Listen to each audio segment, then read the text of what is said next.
Yeah, everyone, Nanami here. In 2022, I was asked to travel across Lutruwita and record our community's stories of quitting smoking. I heard so many great success stories of our people who managed to quit and got a good picture of why our people chose to quit, how they did it, and what supports they were able to access along the way. This is the Makara Patapa podcast. I'm here at the Tasmanian Aboriginal Centre in Launceston with Jay McDonald, the smoking cessation and AOD worker. I work for the TAC's Quit Smoking program and alcohol and drug program. I've been operating the Quit program for probably the last 6 or 7 months now, and I've taken over from Tina Goodwood and then Carla Jennings. They both done wonderful jobs, and other people at the organisation have, of laying the groundwork for the current program and what it looks like. The Quit program currently is contacting as many community members to try and identify who is a smoker and who isn't, to try and also pass on information regarding the program, what it looks like and what we can provide in the space of quitting. So the information we normally provide is around nicotine replacement therapy. That's the oral therapy, which is the lozenges, the gum, the spray, the inhalator, and we also provide information around the patches and combining both of those forms of therapy. So we call it combination therapy or dual therapy. We talk to people about that. The combination therapy offers a better chance of success when people are ready to make a quit attempt. So I speak to a lot of individuals around that and just notifying people in the community of their options in this area. And we also talk about environmental, social and emotional triggers.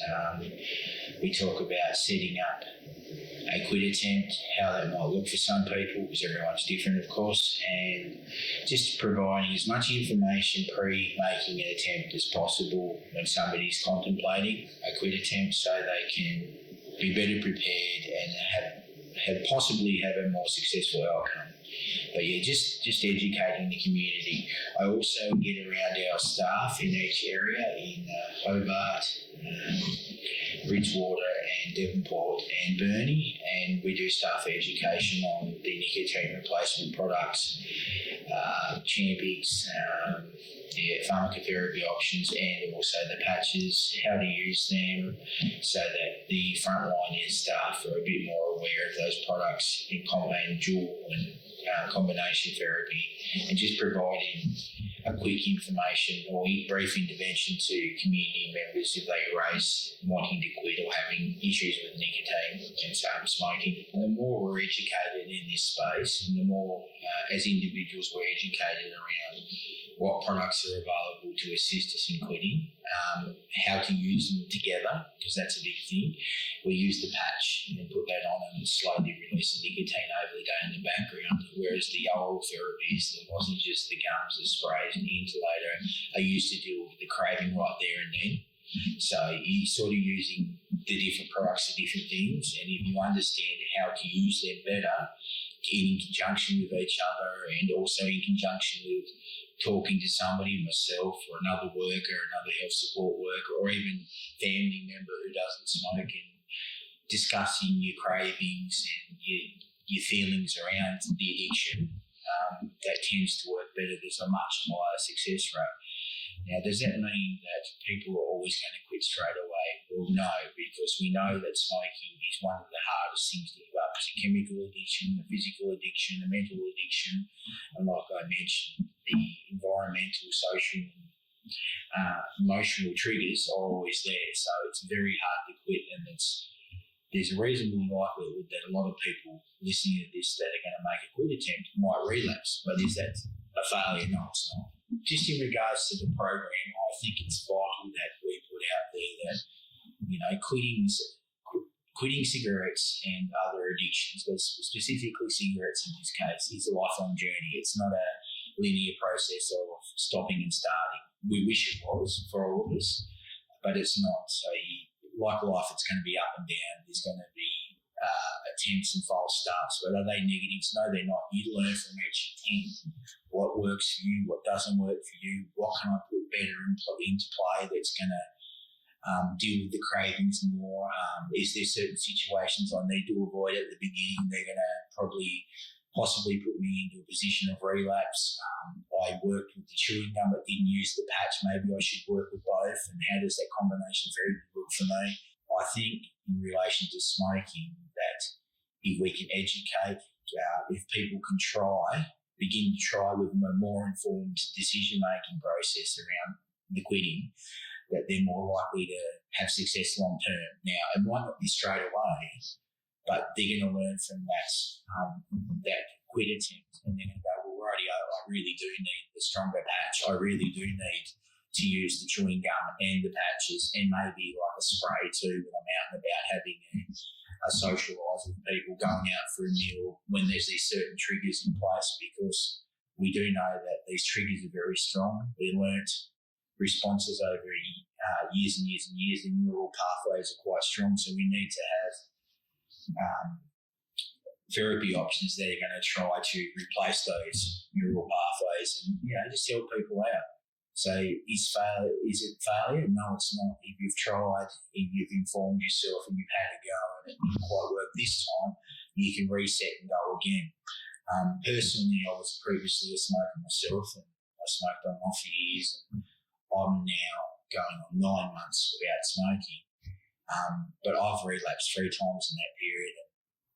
I haven't smoked now for going on 4 months at all, but I've relapsed 3 times, like 2 smokes here, 3 there, 4 there, and I do know how significantly hard it is.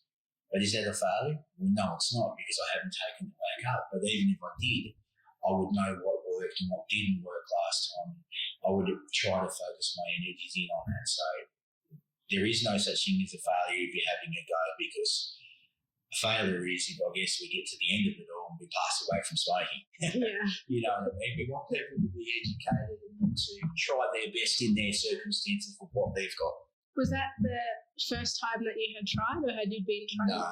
No, it certainly wasn't. I quit quite a while ago for about 2.5, 3 years, and I used the oral therapy, but I wasn't a big smoker back then. This time around, I was a much heavier smoker, and I used the patch in conjunction with the spray again, and then I took the patch off after about 6 weeks. But I would suggest that most people who smoke use it for 8 to 12 weeks minimum, the patch in conjunction with oral therapy of some sort. Yeah. And how did you go, identifying your triggers? Did you keep a good lookout before you even tried to quit smoking and try and figure out what they were? Yeah, I certainly knew mine, socialising with friends in certain circumstances, and I knew that I'd want to take the puffer with me, the spray, with me, because if I was having a socialise with friends and I was out and about, that was a highly volatile situation for me. So I had friends that smoke and I'd go outside and I'd want to go outside and have a smoke too. So I would have my patch on and then use the oral therapy, which is the spray myself, and that would take the cravings away. And even before the situation presented itself, I'll use the spray. A lot of people just aren't aware. We're not aware because we don't have to be until it becomes a problem. That's where this job comes in, where you can make people aware of it, talk about their different triggers, and they'll go, oh yeah, I do have this triggers me, or yeah, I do have that triggers me. When the kids are playing up, when my partner comes home from work, or we have an argument, or when I'm at work, they can be massive triggers and we don't even realise till we sort of step back and have a look. What was the main reason that you wanted to quit? 2 reasons. One, I was unhealthy. I could actually physically feel, I didn't feel well from it. I knew it just made me feel unhealthy. And 2, the second reason was probably because of the COVID, to be honest. When the COVID was around and I knew the effects of COVID on smokers get significantly a lot stronger. It tends to be towards people that smoke and their lungs are a bit more compromised. So I sort of decided to make a decision before that. And before I even took this role on, I thought, no, I need to stop this. This isn't healthy for myself. And yeah, I do. I feel much better for it. You can tell the difference. So yeah, I do feel much better. I can really feel the difference when I do exercise and walk and move. How long were you smoking for? This time around, probably heavily for about 1.5 years, 2 years, and probably on and off socially for last 10 or 12. Yeah, no, probably 6. I had a 2-year break, but either side of that, probably 6 years. Oh, wow. Yeah. If you want to make significant change in this area, you have to be ready, like any addiction. And it's ingrained in our lives. So when somebody's ready, even before they're ready, they're contemplating change regarding smoking, contact us. We can talk you through your options. We can talk how to set up a good attempt. You don't have to go straight into it. Some people might want to go straight into it. We can arrange to drop them off the oral products and some patches for a week. Then they have to book back in after the week and see the doctor to get the patches through on a script and through the PBS, so that makes the patches much more affordable. We can continue to assist with some oral therapy in the meantime, and talking through those processes. So if someone's looking at quitting, give us a call, make contact with your local health service and speak to a nurse, and then they can refer to me, or even if you don't want to speak to me, speak to a nurse or a doctor.